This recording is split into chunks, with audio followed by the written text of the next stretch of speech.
এখন বলেন আমাকে আপনার কেমন লাগে? ভালো লাগে, কারণ তুমি ভালো একটা মেয়ে। তাইলে আপনার সাথে আমার অনেক দিনের সম্পর্ক, গভীর প্রেম। বলে তুমি কি বলতেছো? কংগ্রাচুলেশন। থ্যাংক ইউ স্যার, বসেন। কিন্তু তোমাদের বাসায় আর আসা যাবে না, ইফটিজিং অনেক বেড়ে গেছে। কেন স্যার, আপনাকে আবার কে ইফটিজিং করলো? আর আমাকে কেন ইফটিজিং করবে? আমি কি মেয়ে নাকি? আমার তো সন্দেহ হয়েছে তোমাকে ইফটিজিং করে। এই যে নিচে একটা ছেলে আছে না, বকাটের ছেলে, সে আমাকে দেখলেই উল্টাপাল্টা প্রশ্ন করে, আমাকে টিজ করে। আমার ভীষণ বিরক্ত লাগে। বুঝছি কার কথা বলতেছেন, বুঝছি। সে আমাকেও অনেক ডিস্টার্ব করে, আমার সঙ্গে যেই কথা বলে তাকে ইনসাল্ট করার ট্রাই করে। আমার মনে হয় কি ও আমাকে লাইক করে। আল্লাহ বাঁচাচ্ছে যে তোমারে লাইক করে, আমি তো ভাবছিলাম আমারে লাইক করে, বিয়ে করে ফেলো। স্যার এটা কি ধরনের কথা বললেন আপনি? আপনি তো এই মাত্র বললেন যে ও একটা বখাটে ছেলে। আমি একটা বখাটে ছেলেকে বিয়ে করব? বিয়ে করা যায়? অবশ্যই না, আমি তো নিজের বাঁচার জন্য বলেছিলাম। স্যার এখন বলেন আমাকে আপনার কেমন লাগে? ভালো লাগে, কারণ তুমি ভালো একটা মেয়ে। চুল পড়া অনেক কমে গেছে। থ্যাংক ইউ মা। চুলের ভিটামিন জুই মাল্টিভিটামিন কোকোনাট অয়েল। তাইলে আপনার সাথে আমার অনেক দিনের সম্পর্ক, গভীর প্রেম। বলে তুমি কি বলতেছো? তোমার সাথে এরকম গভীর সম্পর্ক আমি কিভাবে করব?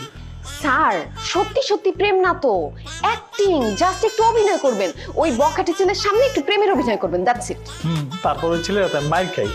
ওই ছেলের হাতে মাইর খাওয়া লাগবে না আপনার, আমি আসছি না, আমি আপনাকে বাঁচাবো। তুমি তো ওই ছেলের হাত থেকে আমার বাঁচাবে, কিন্তু লিজার হাত থেকে আমার কে বাঁচাবে? লিজা একটা সুইসাইড নোট করে সে আত্মহত্যা করে মারা যাবে, তারপরে আমি সারাটা জীবন এই জেলে পচে মরবো। স্যার বাইরের কেউ তো জানবে না, বাইরে তো ডেট করবো না আমরা, শুধু বাসার মধ্যে। মানে সিঁড়ি দিয়ে যখন নামবেন শুধু আপনি আমার দিকে একটু মুচকি মুচকি করে তাকায় হাসবেন, আর আমি আপনার হাতটা ধরে থাকবো, দ্যাটস ইট। আমি পারবো না, কারণ ওই ছেলের দিকে তো আমি তাকাইতে পারি না, আমার অনেক ভয় লাগে। ওই ছেলের দিকে আপনার তাকাইতে হবে না, আপনাকে সানগ্লাস দিতেছি, আপনি সানগ্লাস পরে থাকবেন। সানগ্লাস? এই গ্লাস পরেই তো আমি ঠিকভাবে চোখে দেখি না, আবার সানগ্লাস পরবো আমি? অসম্ভব।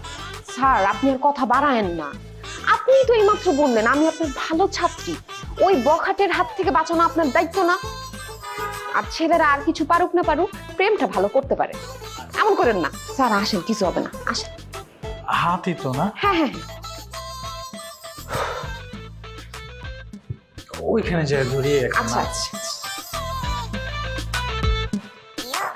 আসেন আসেন। ছাদের উপর কি রাস্তা মাস্তা নাই? ছাদের হাত ধরে। একটা হাতটা না ধরলে কি? এই যে সরে বসো, আসো বেবি, আমাদের কাজ আছে না। দেখছো, আমারে বলছে মাস্টার, আর সে হাতে হাত ধরে কই যেতেছে। আমি বুঝি নাই সব।